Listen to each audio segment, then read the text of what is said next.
to Christian Reality Network. By the grace of God, in this video, I will be teaching you the topic I have captured, the key to spiritual growth. Now, I want you to understand something, that spiritual gift is not the proof of spiritual maturity. There's a lot of believers that have spiritual gifts, and it seems as if they were mature in the spirit. But I want you to understand that spiritual gifts is not the proof of spiritual maturity. For example, when you read the book of First Corinthians, the Bible said the people of Corinthians, they were full of many gifts. They have the gift of working of miracle, they have the gift of healing, hallelujah. But the Bible said these people, they were not mature. When you read the book of First Corinthians chapter 3, verse 3, Apostle Paul said, "Are ye not carnal?" He said, "Why is bitterness among you? Why is malice among you? Why are there division among you?" So these were the same people that have spiritual gift. They can heal the blind, they can raise the dead, hallelujah.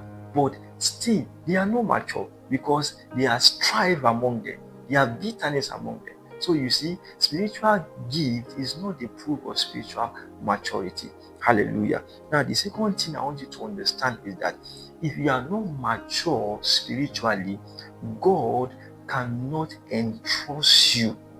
Hallelujah. For you to be approved by God, you must be spiritually mature. For example, when you read the book of Thessalonians chapter 2, verse 4, the Bible said, it said, "On the contrary, we speak as those approved by God to be entrusted with the gospel." We speak as those approved by God. He said, and to be entrusted with the gospel. That means they were first of all approved before they were entrusted with the gospel. So you see that God cannot entrust you with anything if you are not spiritually mature. So in other words, if you are not spiritually mature, you are limiting yourself. Hallelujah. There are some level that God cannot take you to. There are some things that God cannot give to you because you are not mature. You will just misuse them. Hallelujah. So you see that spiritual growth in the kingdom is very, very, very important. If you are not growing spiritually, you are actually limiting yourself. God cannot now hand over something to you. Now, number three things I want you to understand is that in this kingdom, we have an inheritance.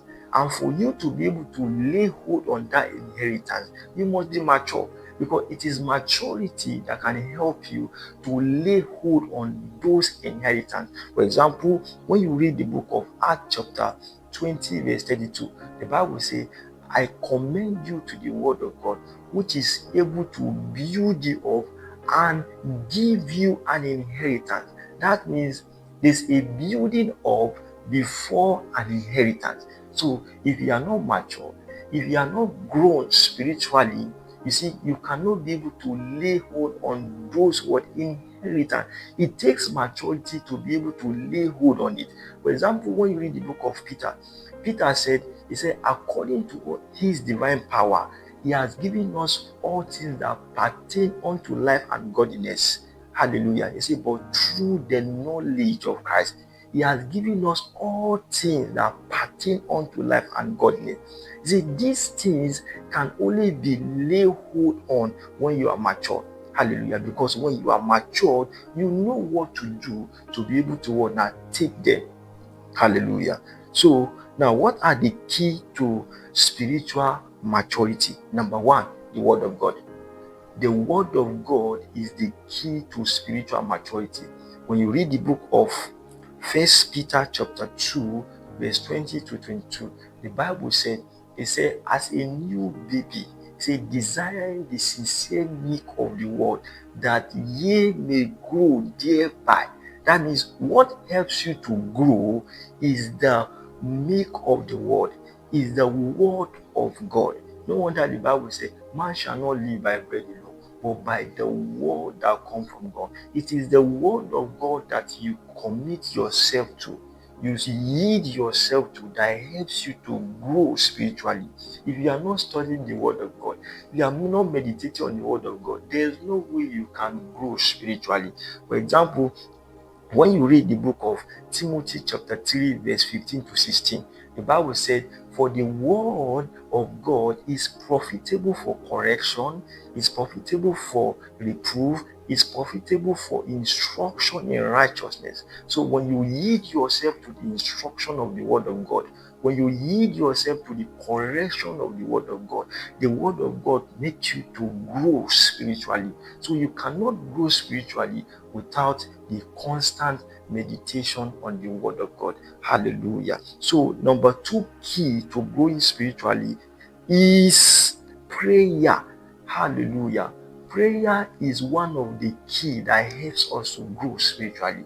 For example, when you read the book of Jude chapter 2 verse 20 to 22, the Bible said, it said, build up your most holy faith by praying in tongues. So when you pray in tongues, what is happening is that you are building your spirit man. It is when your spirit man is built up, your spirit man helps you to overcome your fleshly desire. Why are many people today struggling with habit? Because their spirit has not been built up by prayer and the word of God. You see people struggling today. Why? Because they are not built up. When your spirit is built up, it overcomes your physical body. Hallelujah.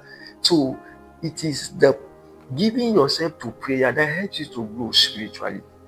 Hallelujah. Number 3 key to spiritual growth is fellowship with the brethren. When you read the book of Hebrews chapter 10 verse 25, the Bible says, do not forsake the assemblies of the brethren. Why does God say you should not forsake the assemblies of the brethren? Because in the assemblies of the brethren, there are so many gifts, hallelujah, that can help us to be matured. When you read the book of First Timothy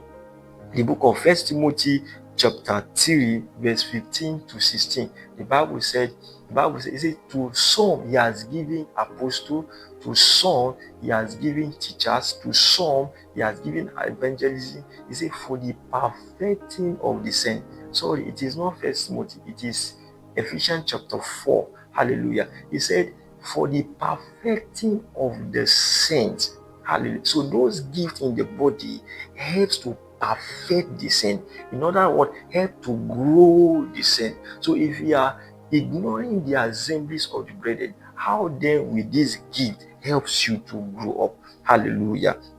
So these are the keys to growing spiritually. Now let's look at the proof of spiritual growth. Number 1 proof is love.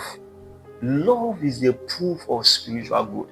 When you read the book of Galatians chapter 6 verse 2, the Bible says, let us bear the burden of one another. Hallelujah. It takes love to be able to carry the body of one another. Without love, it is not possible. The Bible, for example, the Bible says, love your enemy as yourself. It takes spiritual maturity to be able to love your enemy. Hallelujah. If you are not mature spiritually, you can't love your enemy, even pray for your enemy. So you see, spiritual maturity helps you to break limits. There is no limit that you can't break if you are spiritually mature. So love is a proof of spiritual maturity. Hallelujah. The book of 1 Corinthians chapter 13 verse 1 said, he said, if you have faith without love, he said you are nothing. Hallelujah. You see, if you can move the mountain, but you don't have charity, in other words, you don't have love in you, he said you are nothing. Hallelujah. So you see that love is a proof of spiritual maturity. Number 2 proof of spiritual maturity is spirituality. Hallelujah. Spirituality. Spirituality here means the ability to yield yourself to the word of God. Hallelujah. When you read the book of 1 Corinthians chapter 3 verse 3, the Bible said, he said, are ye not carnal? He said, because there is bitterness, there is malice among you. One that is spiritually mature will not be having bitterness for his brother or his neighbor. Hallelujah. So spirituality is a proof of spiritual maturity. Spirituality, like I said, is the ability to yield yourself to the word of God. when you see one that submits himself to the word of God, that person is spiritually matured. Hallelujah. So these are the key for spiritual growth. Number one, we have the word of God. Number two, we have prayer. Number three, we have fellowship of the brethren. Number four, which is the last one, we have challenges. Hallelujah. Challenges helps us to be built up spiritually. No wonder the Bible said, it said, count it all joy when thou fall into diverse temptation. Hallelujah. He said, when you fall in temptation, he said, rejoice. And when you read further, the Bible says, it said, for this temptation will make you to have perseverance, make you to have endurance. It says, so that you can be mature. Hallelujah. So these are the following way in which we can grow spiritually. Please don't forget to subscribe so that you can receive any of my new video whenever I post. Thank you. God bless you.